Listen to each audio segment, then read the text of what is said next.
Hi, this is William Siebler, and this is the first of what will be a couple of videos on explaining how to look at and understand your Google Analytics.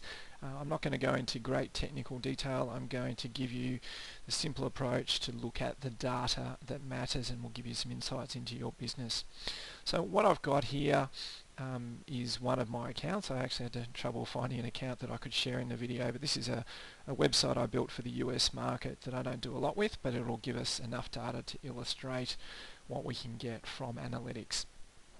So typically when you log in, you'll see this screen, and usually it's set to the last 7 days. I don't worry too much about this screen here because it's just a bit of a summary and I don't find that particularly useful. What I do is I go into the audience overview section straight away, and as that loads, basically what we want is we want a time frame that's going to give us some meaningful information. So the longer the better, but for the purpose of this exercise I'll just go from the start of this year through to the 17th of April, which is the current day. So what we can see here, I'll probably change that to week as well because the daily figures fluctuate a bit. So what we can see here, as I said, this is a site that I don't do a lot with, but we can see one thing that stands out here in the audience overview, and that is there was a big spike on that date. So anytime I see a spike in analytics, I always try and match that up with what has been happening in the business to get an understanding of what might have caused that. Often you will see spikes in traffic along the way, and when you check them, they'll coincide with sending emails out to clients or doing some Facebook advertising, or there could be any number of reasons you might do an offline promotion. So always have a look at those things.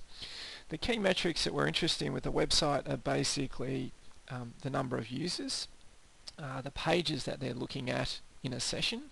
So in this case, this is, as I said, a small website. It's 136 users. They've viewed one page per session. Now, usually only viewing one page per session is not a good thing, unless you have something that's basically like an emergency type of service, like an emergency locksmith or something, where viewing one page, calling, would be okay. Majority of the time we want to see this number up higher. That means that people are interacting with our website, and it's a good quality signal for Google and can help with other things like ranking naturally in Google. Look at page views and page views per session. The other thing that we look at is the session duration, which is how long a person spent on the website. As you can see, this website at the moment is performing poorly. It's only 10 seconds, which is very low. As a general rule, I'd be looking for something of a minute or more, but it will really depend on the nature of your business. So long as people are taking the action that you want them to take on the website, that is the number one metric that matters more so than anything we see in analytics. The next thing I look at is the bounce rate. So the bounce rate here, a bounce rate just basically means that someone has viewed only one page and then left the website. So again, that's a signal that perhaps the website is not meeting the needs of the user. So the lower bounce rate, the better for the majority of situations. Certainly you want to see it below 50%, but the lower the better. It's very common to see bounce rates over 50%, and that's usually one of the biggest opportunities is to say, okay, well, what can I do to actually rework my home page or the pages of my website so that I can get more people going into other pages, because if you improve that bounce rate, Google views that as an indication of quality, and as I said earlier, that can help improve your rankings in Google. So that's the first thing I look at. There's a lot of other data in here and you can get bogged down, but what we're really after is insights. So the next thing I typically will have a look at is the overview of mobile, which we see here in the left-hand menu. And what I'm interested in knowing is what the split between mobile and desktop is.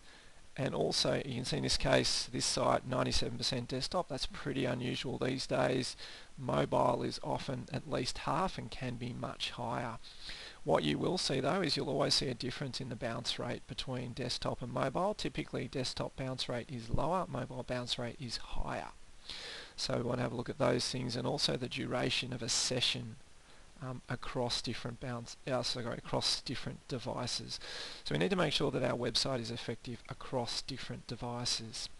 So I'm going to stop this particular video here and then start again with another short video to look at some of the other areas of Google Analytics.